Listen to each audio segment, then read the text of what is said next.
Bueno, el doctor Julio María Sanguinetti, expresidente, ex senador de la República. Muy buenos días. Julio Romero, Melisa Muñoz los saludan. Bienvenidos a Informados 960. Muy bien, bueno, buenos días. Son unos días primaverales bastante frescos estos, ¿eh? Por supuesto, doctor.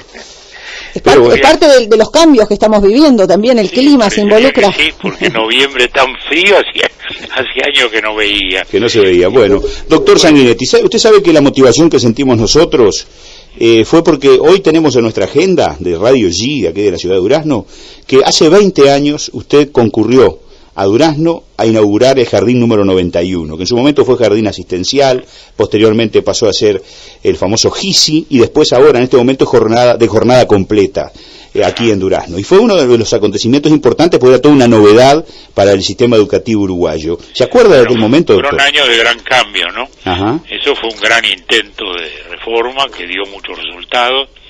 Tuvimos una oposición gigantesca también. Hoy el 80% de los que antes cuestionaban ahora reconocen que aquella reforma estaba bien planteada y que era un avance y que era una reforma progresista de sentido social, ¿no? Los CERP, la creación de los centros de formación docente en todo el interior del país. Antes había un monopolio montevideano de un ente que se había ido degradando cada vez más. En fin, fue una reforma global muy importante, muy controvertida, como digo, desgraciadamente, hoy reconocida parcialmente. Pero bueno, eso nos da mucha fuerza para decir que hoy el desafío mayor que tiene el país está ahí en la educación. Estamos en la sociedad del conocimiento, el mundo está cambiando velozmente y si no nos preparamos para ello vamos a quedar al margen y eso es muy grave. Hay que hacer un gran esfuerzo. Desgraciadamente este gobierno no lo ha podido hacer. El presidente asumió que había una crisis, puso gente nueva para hacerlo, duraron 6 meses o 3 meses porque hubo unas oposiciones políticas que lo frustraron. Pero ahí está el gran desafío que tiene el país por delante. Claro, doctor Sanguinetti, en aquel momento, podemos decir, en su segunda presidencia, la primera fue la del cambio en paz, la del retorno a la democracia, que fue muy trabajosa, sin ningún tipo de dudas y de muchas renuncias. Mire, es muy importante esto. Sí. En la primera presidencia la prioridad fue el cambio en paz. Quiere decir que tanto la economía como los diversos aspectos se pusieron al servicio de esto. Por eso mismo, en materia de educación, lo que hicimos entonces fue un acuerdo con CEPAL para hacer un estudio, un diagnóstico serio, con un equipo que vino. Entre otros, estaba en ese equipo Germán Rama. Es decir, lo primero que hicimos fue un diagnóstico. No nos lanzamos a la reforma en aquel momento porque, como decimos, la prioridad era el cambio en paz y meter un factor polémico nos podía comprometer en otros aspectos. Pero en aquel gobierno, con todo, hicimos 2 iniciativas de largo plazo, que entonces no se ha divirtió demasiado su trascendencia, que fueron el programa forestal, la ley de forestación, y en segundo lugar la ley de zonas francas, que son los dos escenarios, los 2 únicos escenarios, diría yo, donde se sigue recogiendo inversión. El propio gobierno actual lo que tiene para mostrar siempre es relativo a la forestación y a la zona franca, y eso empezó en aquellos años también, ¿no? ¿Verdad? Fue una visión de largo plazo del país, una visión de por dónde debíamos transitar. En la educación, luego entonces, pasó el gobierno, volvimos de nuevo al gobierno y entonces ahí sí nos lanzamos a hacer esa reforma que fue muy importante y que fue muy importante en el interior del país también, porque hubo cambios realmente sustantivos, ¿no? Como la formación docente o todos estos organismos o todas estas escuelas de tiempo completo, en fin, todo lo que entonces fue ocurriendo. Claro, doctor, también tenemos que mencionar una cosa, usted mencionó la ley forestal. Ahora, este miércoles creo que va a haber acá en Durazno una especie de reflexión o celebración de los 30 años de la ley forestal. Hay muchas organizaciones, sobre todo la Sociedad Rural de Durazno y otras organizaciones productivas de nuestro departamento, que van a hacer una charla y que van a recordar todas las potencialidades que ha dejado para el Uruguay esta ley que ya tiene 30 años. Exactamente, primero se hizo un programa que lo hizo la División Forestal del Ministerio de Agricultura, es muy importante, Todo esto fue una iniciativa que emanó del Ministerio de Ganadería y Agricultura. Había una división forestal, ingeniero Ligrone, recuerdo algunos otros, que nos plantearon en aquel momento eso, bueno, y ahí arrancamos. Con oposiciones también, ¿no? Oposiciones algunas muy fuertes, porque hoy todo el mundo celebra, ¿no? Pero en aquel momento hubo que vencer oposiciones. Había unos grupos ecologistas que decían que esta forestación iba a liquidar el agua del país. Bueno, es evidente que no era así, tomaban modelos de Europa con regímenes de lluvia totalmente distintos, era un disparate, pero impactaban. En segundo lugar, había otros sectores que impugnaban también, esto fue una bancada de diputados, me acuerdo, de Canelones, que decían que se iba a destruir la granja, porque los eucaliptos iban a concentrar cotorra, que iban a liquidar la manzana, la pera, bueno, eran todos unos escenarios de catástrofe. Finalmente, por suerte, se pudieron superar esas oposiciones y también superar ese escepticismo que a veces es tan propio del país en las cosas de largo plazo, ¿no? Yo recuerdo que me decían con sonrisita sobradora, bueno, sí, los arbolitos lo van a ver los nietos, ¿no? Bueno, los arbolitos vinieron, los arbolitos crecieron y se fue desarrollando todo lo que sabemos, vino después algunas plantas industriales, se comenzó con la celulosa, y yo diría que esto todavía está a mitad de camino, porque uno tiene que mirar hacia adelante y pensar que estos son todavía etapas intermedias que habrá que ver cómo logramos superar para llegar realmente a la industria del papel, a la industria del mueble, etcétera, etcétera, que no es sencillo, pero que son los desafíos que todavía el país tiene por delante. Muy bien, bueno, les comentamos que estamos en diálogo con el expresidente de la República, el doctor Julio María Sanguinetti, que el 092-960-960 está habilitado para que ustedes manden sus mensajes o WhatsApp. Y bueno, ya que estamos dialogando entre lo que sucedió en sus gobiernos y lo que tiene repercusión ahora, si me permite, Sanguinetti, me gustaría comentar el tema de las AFAPs. Hace algún tiempo el propio presidente Tabaré Vázquez medio que le reprochó, le increpó a usted el tema de la situación generada ahora, y viendo unas notas de colegas de la prensa, usted decía que fue una cuestión que salvadora. Lo único que el país no debería hacer hoy es cuestionar lo que fue una reforma salvadora, según le expresó usted a los colegas del Observador. ¿Qué nos puede comentar? Bueno, yo diría que eso es incuestionable, ¿no? Nadie puede negar que en aquel momento la situación de la seguridad era crítica, que íbamos hacia un desbalance que iba a arrastrar al Uruguay. Eso no lo niega nadie, ¿no? Lo que hablan es otras cosas, pero nadie puede negar lo que en aquel momento existía y que esa reforma justamente logró reequilibrar la situación.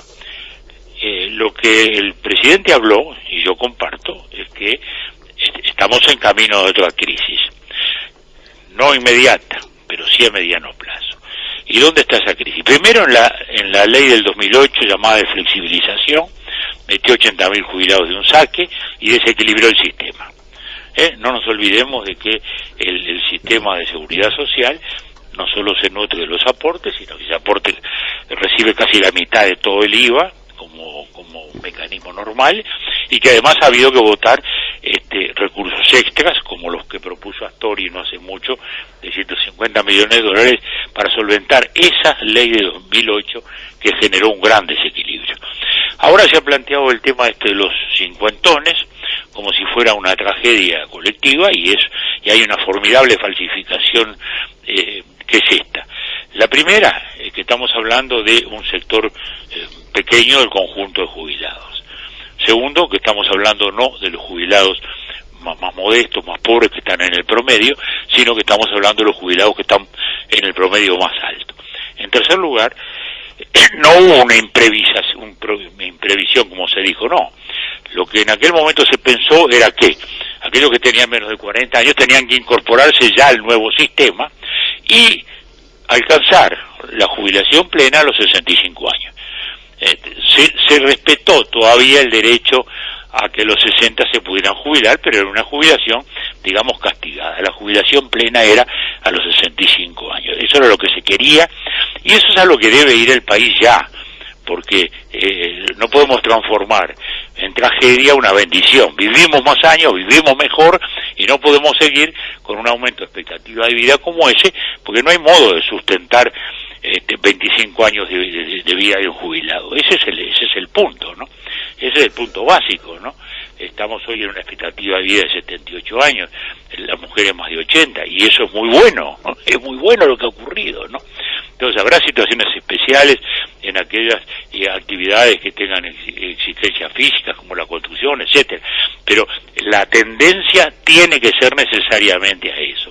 Y eso es lo que está hoy diciendo el propio ministro Astori, que dice que se lanzó esta idea y resulta que son una transferencia de 3.500 millones de dólares, o sea, se está desfondando el sistema, pero no por el pasado, sino por las cosas que se están proponiendo para el futuro. Entonces, esto es realmente el esfuerzo gigantesco que salvó al país, hoy se está comprometiendo. Ya se comprometió con la ley del 2008 y ahora se va a comprometer del todo. Y esto es una barbaridad, además de tipo discriminatorio y sin ningún sentido de justicia social. Bien.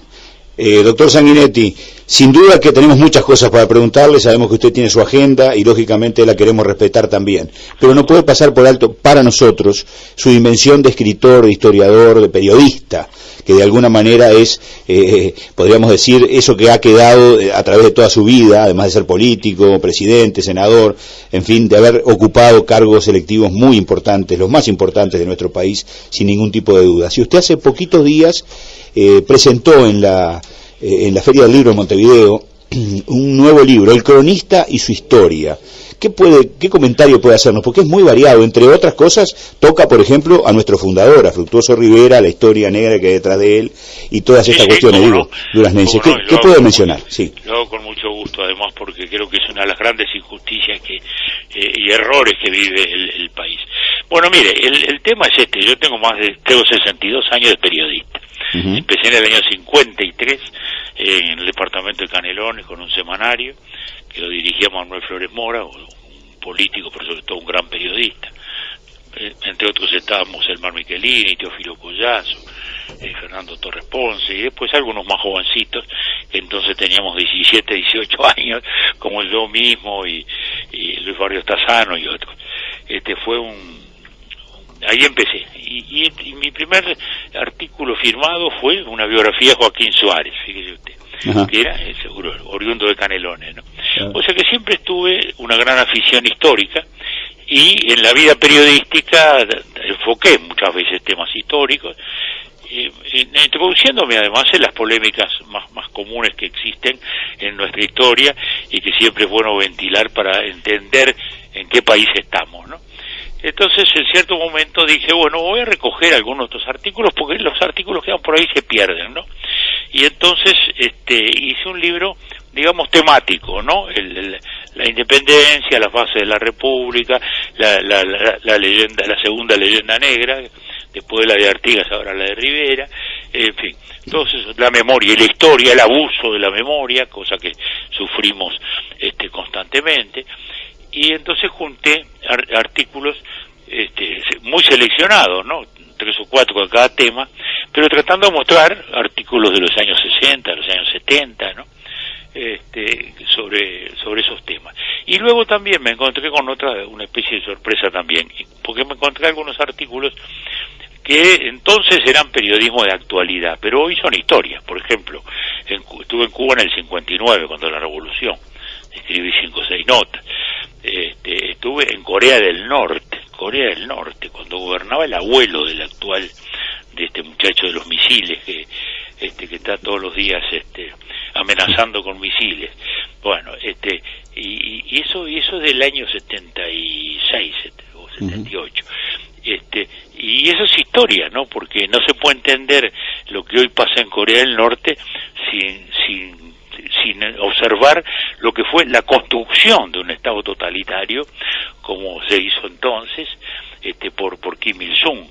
Bueno, y yo lo cuento ahí, si ustedes lo leen se van a asombrar, ¿no? Porque son cosas tan absurdas, que Kim Il-sung había inventado todo. No había educación, había un adoctrinamiento masivo, un Estado militarizado. suelo contar que en una fábrica de ferrocarriles, el ingeniero, uno pensaba, bueno, una mente racional, nos explicaba que Kim Il-sung había inventado el ferrocarril, que les había explicado cómo se hacía un ferrocarril, cómo se hacía un torno, una cosa surrealista. Bueno, y eso es lo que explica a este muchacho que se crió en ese ambiente de un totalitarismo que no es el absolutismo de Luis XIV, ¿no? Son un totalitarismo absolutamente de lavado de cerebro a fondo, ¿no? Bueno, entonces en el libro se recogen esas cosas y se recogen las polémicas de la laicidad que cada tanto afloran también en el país, en fin, todas esas cosas, y de diversos años, ¿no? Y de diversos medios, porque yo empecé en Canelones, seguí en Acción hasta el 73 en que se cerró cuando el golpe, después seguí en El Día, y paralelamente hay artículos a veces de La Nación de Buenos Aires, a veces del País de Madrid, a veces del País de aquí, en fin, de todo lo que es 60 años largos de labor periodística. Bueno, si me permite, doctor, vamos a darle espacio a los oyentes que están escribiendo al 092-960-960. Acá alguien nos dice, soy de las cincuentonas del montón, dice, no soy de las más privilegiadas y estoy preocupada. Lo escucho a Sanguinetti y lo veo como que tiene la solución fácil. ¿La puede explicar? No, yo no tengo ninguna solución fácil. Lo que digo es que lo que está previsto es que a los 65 años no se pierde dinero, es igual por un sistema u otro.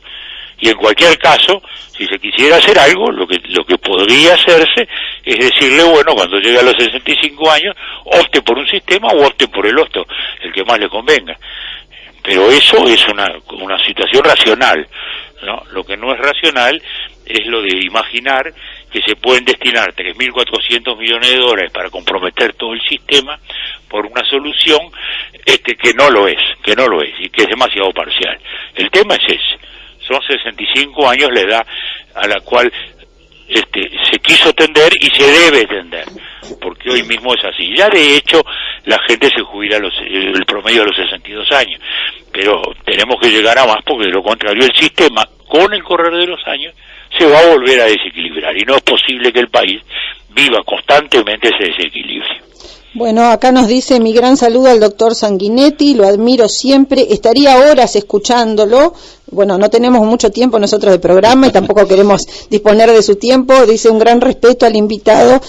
Saluda Mercedes, le contestaba Sanguinetti a Susana la pregunta sobre la SAFAP. Y acá tengo otro oyente que nos pide que le preguntemos de cuando usted invitó a Fidel Castro a Uruguay. Dice, ¿es cierto que lo hizo para mostrarle lo que era una democracia? Dice Jorge, el oyente. En aquel momento había un momento de cierta distensión entre Cuba y Estados Unidos y pensamos entonces que era un buen momento para traerlo acá, que viera lo que era una democracia, que viera a su vez también que había posibilidades de un diálogo mejor, digamos, con el mundo democrático. Bueno, esa fue la idea, esa fue la intención, y que él también tuviera que discutir con periodistas, como tuvo que hacerlo, ¿no? Porque los dictadores absolutistas hablan solo con una corte que le dice todo que sí, ¿no? Y era bueno que lo hiciera. Desgraciadamente el clima luego se frustró por un episodio, un incidente con un avión norteamericano que fue derribado, y se volvió de nuevo a ese clima de Guerra Fría que tanto daño le hizo a América Latina y que sigue haciéndolo, ¿no? Porque desgraciadamente eso es así. Estamos en este momento en los 100 años de la Revolución Rusa, y cuando uno mira lo que han sido estos 100 años y lo que le costó al mundo en vidas, en desastres, en verdaderos genocidios de gente, la idea comunista, bueno, creo que hoy podemos mirar eso con mejores perspectivas. Bueno, desgraciadamente Cuba es el último sobreviviente de ese mundo, se atisba algún pequeño cambio, pero todavía desgraciadamente no ha llegado. Bueno, doctor Sanguinetti, mucha gente opina que, por ejemplo, el actual gobierno del doctor Tabaré Vázquez se parecen mucho a los gobiernos, o algún gobierno suyo. Incluso hay algún ex jerarca que estuvo en su gobierno y que ahora está en primeros planos del gobierno actual del doctor Vázquez. ¿Cómo ve esa transformación de esos políticos colorados que ahora están detrás de este gobierno o formando parte del mismo? Primero no son muchos, son algunos poquitos. ¿Ah, sí? Y no son importantes, así que eso dejémoslo. Lo que sí es verdad que el Frente Amplio, antes de llegar al gobierno, sostenía que había que no pagar la deuda externa, romper con el Fondo Monetario, romper con los acreedores internacionales, repartir los campos en una reforma agraria, hacer la monopolización estatal del comercio exterior, etcétera, etcétera. Y que llegado al gobierno, nada de esto ocurrió. Es decir, aquellos árboles que había que sacudir desde las raíces, como dijo el doctor Vázquez, no ocurrió. Felizmente no ocurrió, porque luego la realidad lo superó. Y cuando uno oye hablar al ministro Astori, por ejemplo, hablando del equilibrio fiscal y hablando de todas estas cosas y advirtiendo sobre los excesos de gastos, se parece muchísimo a todos los ministros anteriores. Es decir, el Frente Amplio, sus viejas banderas han quedado en el pasado, ¿no? Ayer mismo estuve en un programa de televisión aquí y una chica, había un dirigente sindical que hablaba de los gobiernos de protección de los trabajadores, y una chica que había allí le dijo, bueno, mire, sí, ustedes han cambiado totalmente, ¿no? Porque antes todas las legislaciones les parecían mal, y ahora arrancaron el gobierno aplicando la ley de esencialidad, de servicios esenciales que discutieron toda la vida. De modo que, bueno, sí, yo creo que el Frente ha tenido esos cambios porque era equivocado todo lo que sostuvieron toda la vida. Entonces yo entiendo a esa gente de izquierda más radical, la Constanza Moreira u otras figuras políticas así, porque realmente el Frente hoy no tiene nada que ver con el de antes, ni tampoco tiene que ver con el del futuro, porque un gobierno que no sabe si Cuba y Venezuela son una democracia o no, realmente creo que está bastante confundido. Doctor Sanguinetti, ¿se sintió desafiado por el expresidente Mujica cuando dijo que ustedes podrían estar compitiendo por la presidencia? Me sentí divertido. Bueno.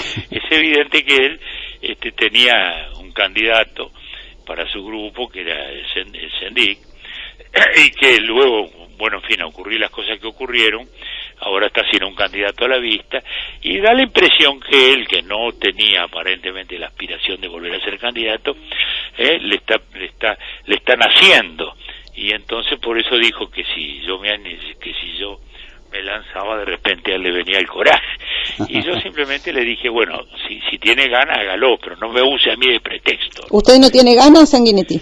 No, pero yo hace muchos años que dije que no iba a ser más candidato. Lo dije al término de mi segunda presidencia, y lo dije por muchas razones que entonces expliqué y que cada tanto tengo que seguir explicando, ¿no, verdad?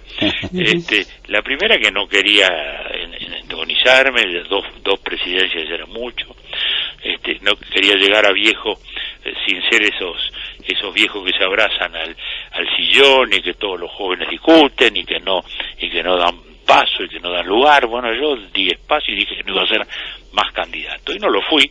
Al principio no me creían, después entendieron que yo no iba a ser más candidato, porque la realidad fue esa, y además pues quería dedicar justamente, como hablábamos hace un momento, a esa batalla ideológica tan importante, porque ese es el gran tema.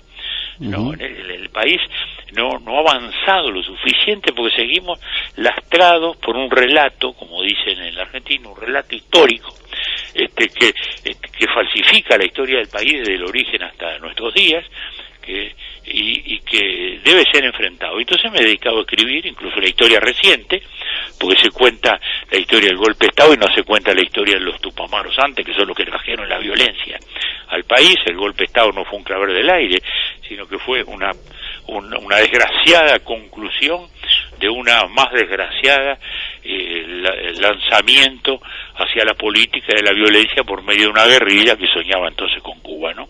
Y esas cosas ocurren en nuestro país, y a los muchachos se les está explicando un país tergiversado y distinto, ¿no? Bueno, y entonces ese era realmente un destino que sentía para mí, y he estado escribiendo La agonía de una democracia, La reconquista, todas esas cosas que he hecho, y estas también sobre la visión histórica, ¿no? Entonces, estas eran las cosas que me motivaban, es lo que estaba haciendo, trabajo mucho, y eso no quiere decir que tampoco abandone la vida política, por el contrario, estaba acompañando a todo el mundo, ahora he estado ayudando a los jóvenes en la elección de jóvenes del Partido Colorado, que ha estado muy buena, y bueno, y excelente, digamos, y esto es lo que seguiré haciendo. Sí, lo hemos visto que han andado recorriendo barrios de Montevideo, y le queríamos preguntar sobre eso, sobre la situación actual del partido. Hace algunos días entrevistábamos al secretario de los jóvenes del Partido Colorado, diciéndonos que se habían superado las expectativas que tenían en esta elección de jóvenes. Bueno, los candidatos que se han bajado, los que se han presentado hace algunos días, el caso de Amado, ¿cuál es la posición de Sanguinetti en este escenario político? Y sobre todo en el Partido Colorado. La de ayudar al crecimiento del partido, la de defender sus causas históricas, la de mostrar que el Partido Colorado sigue siendo el partido del Estado social, el partido de la República, el partido de la democracia, el partido de la educación. Ningún otro partido puede mostrar que haya hecho nada ni parecido a lo que hizo el Partido Colorado en los últimos 70 años y lo que hizo en la historia antes. Pero para no remontarnos a la historia vieja, tenemos que recordar que es el único, porque hoy lo reconocen todos, que el único gran intento de reforma de la educación fue que pusimos en marcha nosotros. Y esas son las banderas constantes del Partido Colorado. Y eso es lo que tenemos que salir a reivindicar hoy, y por eso estoy ayudando a todos, ¿no? Fíjese que, por ejemplo, usted mencionaba al diputado Fernando Amado. Bueno, él nos criticó bastante, los viejos líderes, a Jorge Valle y a mí, y bueno, el otro día me vino a invitar para su acto y le dije, voy con mucho gusto, porque adentro del partido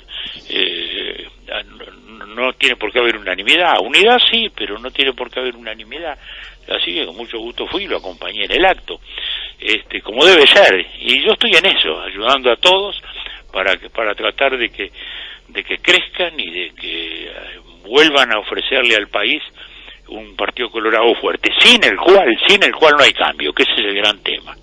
Políticamente esto es así. El Partido Nacional está bastante fuerte, pero no solo no va a ganar.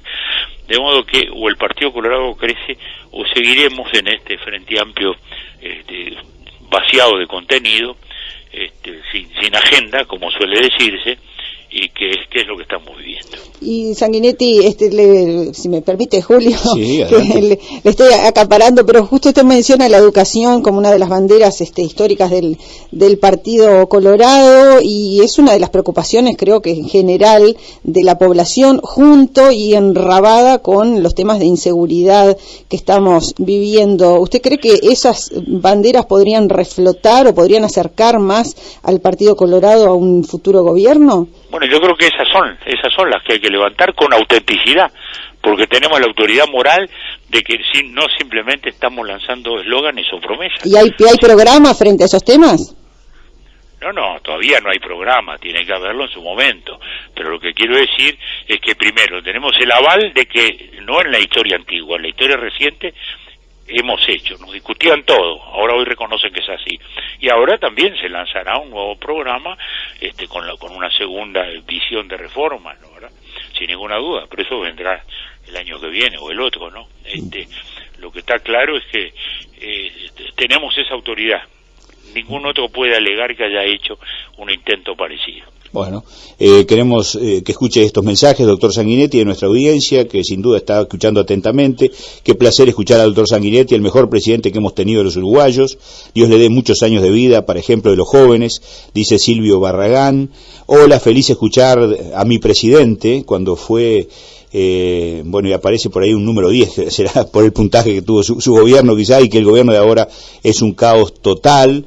Y también aparece una pregunta un poco enigmática, pero no sé cómo interpretarla. ¿Qué opina del refrán "el que calla otorga"? Con todo respeto, dice alguien, ¿no? Cuando usted hablaba hace un instante de que usted está dando un paso a un costado en cuanto a su candidatura política, ¿no? Sí, pero yo no me callo, eso es lo bueno. Otorgo lugar, pero no me callo. Yo no me callo nunca, eso sí, y mientras tenga voz y fuerza, allí estará mi voz para defender los ideales de nuestra república, nuestra laicidad, nuestra educación pública y los caminos de desarrollo, que es muy importante, porque esos 30 años que usted señala de la forestación han cambiado el país, han cambiado los padrones productivos del país, bueno, y eso realmente es nuestra historia, y eso es lo que tenemos que seguir mostrando, caminos de desarrollo, que desgraciadamente no se muestran con las cosas que están ocurriendo hoy. Bueno, ya que vamos a aprovechar que no se calla para seguir hablando con Sanguinetti, ¿no? Un poquito más, mire, bueno. Acá nos dicen, excelentes periodistas, gracias, excelente el entrevistado, excelente programa, felicitaciones desde Paso de los Toros. Y ya que estamos hablando de Paso de los Toros, Durazno, la producción, y que usted no se calla, queremos darle la palabra para que nos diga su opinión sobre UPM y todo lo que se ha generado. Bueno, mire, lo de UPM creo que es, como recién decíamos, una etapa más en un largo proceso que iniciamos nosotros. El gobierno creo que ha negociado a la desesperada, porque realmente no ha sido una negociación en un clima de desesperación, no tenían nada para mostrar, y entonces se lanzaron a eso, y UPM le puso todas las condiciones que le puso, ¿no? Y han aceptado cosas que a mí me mueve un poco a risa, ¿no? Cuando los sindicalistas aceptan que no van a hacer piquetes y que no van a ocupar las fábricas, ¿no? Quiero ver cómo el gobierno después hace para pararlo, ¿no? En fin, ya veremos. Creo que fue una negociación hecha así, pero bueno, es una expectativa, es algo que ojalá se concrete, se verá dentro de 2 años, porque todavía no hay nada decidido. Pero en cualquier caso quiero decir que este es un largo programa, de largo aliento, que empezó en el año 87 y que va a seguir, con esta UPM o con otra UPM. Y ya que menciona Durazno y Paso de los Toros, le digo que tengo raíces muy profundas por ahí, ¿no? ¿Ah, sí? Porque 2 de mis tías Sanguinetti nacieron en Durazno, porque mi abuelo era militar y estuvo en la época de Galarza, estamos hablando, ¿no? Ahí está. ahí en Durazno, así que 2 de mis tías nacieron ahí, y mi papá nació en Paso de los Toros. Su familia fueron los fundadores, ¿no? Mi abuela Isabel Moape Bálsamo de Sanguinetti, que eran las familias fundadoras de Paso de los Toros, así que tengo raíces profundas ahí en el ombligo del país. Bueno, permítame que lo traiga nuevamente a la realidad política, a la actualidad política, y me gustaría nos comentara su opinión sobre este año que ha sido, bueno, con estos casos de corrupción, de deslealtades políticas, de falta de ética, desde algunos actores políticos y del gobierno incluso, estos casos que han salpicado a todos los partidos políticos. No, yo diría que no a todos los partidos. ¿No? Esto ha sido fundamentalmente al partido de gobierno y al Frente Amplio. No, lo del Partido Nacional han sido cosas menores. Y el Partido Colorado... Pero no son casos también de... Porque el caso de Sanabria fue un caso de la vida privada, comercial de él. Ahí no había plata del Estado, ahí no había servicio público, no había uso indebido del poder, ni nada por el estilo. Fue una historia triste, desgraciada, felizmente manejada judicialmente, pero que no afecta, digamos, a ningún interés público. Por eso no son las mismas cosas. No es lo mismo eso que 800 millones de dólares de agujero en ANCAP, que es lo que produjo este gobierno con licitaciones salteadas, con compras de barcos en forma directa al doble del precio, y todas esas cosas que hoy está dirimiendo la justicia. Desgraciadamente, y yo diría que, para resumirlo de algún modo, el Frente Amplio durante muchos años fue oposición, cuestionaba todo, acusaba a todo el mundo, con razón o sin ella, y bueno, ahora quedó muy claro que ni eran los tan inteligentes como decía, ni eran tan puros como se ubicaban. Bueno, me hizo conectar así, me pasó un flash de conexión con el nuevo Código del Proceso Penal, porque según la gravedad de la falta es como se lo puede evaluar o... Mire, yo le diría que el nuevo código se inscribe en una línea internacional. Yo no soy penalista ni soy procesalista. Yo no soy muy entusiasta, especialmente porque porque cuando yo veo lo que pasa en las películas, veo que el reo o el acusado espera la sentencia en libertad, digamos, ¿no? Y eso no va a funcionar a mi juicio. Quizás funcione mejor y sea más rápido el sistema de audiencia, puede ser, pero eso otro, el sistema de libertades, no lo veo aplicado. Veo que va a ocurrir lo mismo que ocurrió siempre. Bueno, doctor, la oyente que nos había preguntado sobre que Calle otorga decía qué opinión le merecen, pero creo que en parte lo contestó, a las figuras de su partido que ahora están en el actual. Era por eso que preguntaba, dice. Bueno, digo que me parece triste por ellos nada más. Y que vuelvo a decir, figuras no hay, alguna figurita nada más. Bien. Bueno, doctor Sanguinetti, yo como carbonero que soy, tendría que preguntarle qué pronóstico tenemos para esta tarde. No tengo pronóstico, tengo esperanza. Esperanza. Esperanza muy grande, vamos a ver cómo nos va hoy en el cerro. Ahí está. Que es fundamental. Y bueno. ¿Usted sigue a Peñarol, doctor Sanguinetti?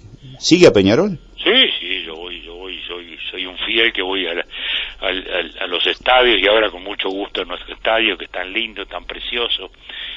Se lo recomiendo aún a los que no son de Peñarol que hagan una visita, porque realmente vale la pena nuestro estadio. Sí, tanto Marta como yo somos fieles, vamos todos los domingos, llueva o truene. Bueno, muy bien. Bueno, les agradezco mucho el interés y saludo a toda la audiencia, con mucho gusto, como siempre. Bueno, espero que se haya sentido bien, doctor Sanguinetti, con nosotros, que pasamos muy bien, sin duda, así que no sé si quedó algo más, Melissa. No, un saludo que le llega Queda todo siempre, por suerte. Sí, pero no solamente que reciba el saludo de Rosana, que dice, trabajo en la forestación, un gusto escuchar, mis papás eran colorados, y bueno, nos felicita por el programa. Bueno, mucho gusto, Que pase muy bien, doctor. Muchas gracias. Buenos días. Tal vez.